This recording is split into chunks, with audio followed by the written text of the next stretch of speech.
beragama. Jadi perbedaan itu bukan tidak ada perbedaan di dalam Islam. Oleh karena itu, Bapak Ibu rahmati Allah, jangan kita sinis kepada orang yang berbeda dengan kita. Tetapi sekali lagi, ya, perbedaan itu haruslah didasari dengan dalil. Seperti apa Pak misalnya? Contoh, ambil satu contoh. Apa contohnya? Kunut subuh. Itu jelas ada dalilnya. Bahkan disebutkan oleh para ulama ini ikhtilaf mu'tabarah. Perbedaan yang terjadi di tengah-tengah umat ini yang ribuan tahun yang lampau sudah terjadi. Imam Malik, Imam Syafi'i ada kunut subuh. Imam Abu Hanifah dan Imam Ahmad tidak ada kunut subuh. Itu diikuti jutaan miliaran manusia di muka bumi ini sampai hari ini. Itu misalnya. Bapak Ibu rahmati Allah Subhanahu wa taala. Nah, tetapi kalau misalnya khilafiyah yang kita ada-adakan sebenarnya bukan khilafiyah, tapi kita menyebutnya khilafiyah. Nah, kemudian kita ngotot dengan pendapat yang tidak ada dalilnya. Ini yang saya katakan, ini yang membuat perpecahan yang terjadi di tengah-tengah umat. Tapi kalau khilafiyah murni, Pak, itu enggak membuat kita terpecah belah. Biasa saja, Pak, sebenarnya. Biasa saja. Tidak terpecah belah kita. Karena itu hanya perbedaan pendapat saja. Tapi kalau perbedaan yang ada itu kita bikin-bikin, dalilnya nggak ada, ini ujungnya pasti kita bercerai-berai, pasti kita gontok-gontokan. Itu benar. Makanya pengikut mazhab dari dulu itu Pak, mazhab Hanafi, mazhab Maliki, mazhab Syafi'i, mazhab Hambali, nggak ada mereka yang gontok-gontokan. Kita aja yang sekarang dikit-dikit, adu jotos, dikit-dikit. Sering sumpah serapah, umpatan, celaan, caci maki. Kita sekarang aja, dulu nggak ada yang model begitu. Kecuali dengan kelompok sesat, Pak. Jelas sekali sesatnya, seperti Jahmiyah, Qadariyah, Jabariyah misalnya, seperti Murji'ah misalnya, Mu'tazilah. Itu kelompok pasti sesatnya. Para ulama yang mengatakan sesat itu. Nah, itu memang betul-betul. Bahkan tidak tanggung-tanggung Imam Hambali mengatakan itu yang memunculkan paham Jahmiyah, ini Jahm bin Safwan. Apa kata Imam Hambali?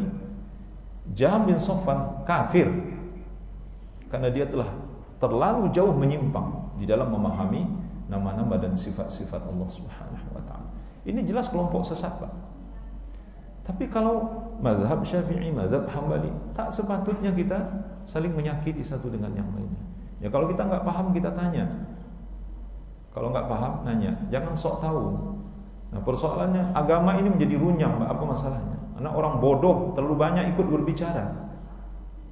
Nggak ngerti agama ikut ngomong. Itu persoalannya. Akhirnya masalah agama ini jadi runyam masalahnya, jadi ruwet masalahnya. Karena orang bodoh ikut berbicara, itu masalahnya. Orang bodoh ya udah diam saja. Orang bodoh harusnya belajar tuh Quran, tuh baca Quran yang benar. Baca Quran aja nggak benar udah ikut ngomongin masalah hukum-hukum dalam Islam, nggak boleh. Baca Quran aja nggak benar, sok tahu tentang agama. Nah, ini makanya hancur lebur agama ini dibuat oleh orang-orang bodoh ini, Pak. Jadi ini penting Pak untuk dipahami. Jadi jangan mau diadu domba. Bapak Ibu rahmati Allah Subhanahu. Jadi kalau ada misalnya yang mengkritik kita, lihat kritikan ini, apakah kritikan ini dengan dalil untuk memperbaiki kita? Jangan langsung sinis, Pak, gitu. Jangan langsung sinis. Ini kan tidak. Kadang-kadang ada orang yang memperbaiki kita, kita langsung sinis kepada, wah ini orang nggak suka dengan kita. Jangan begitu. Ini orang musuh kita ini. Oh ini nggak sama nih dengan ini. Jangan begitu, Pak. Kalau ada orang yang ingin mengkritik dalam arti ingin memperbaiki kita dengan dalil, jelas dalil, ada Al-Qur'annya, ada hadis Nabinya, terima, Pak.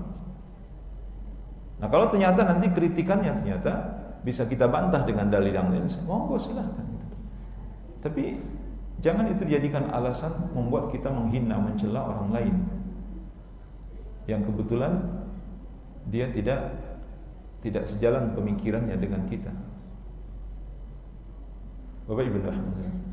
Akhirnya kalau kita memahami akan hal ini, Pak, insya Allah kita satu dengan yang lain itu Kalaupun berbeda, kita tetap saling bersaudara. Tidak ada hati kita terpecah belah. Insya Allah. Semoga ini bisa dipahami dan semoga kita bisa menjalankan kaidah-kaidah dasar agama ini sehingga hati kita tetap bersaudara.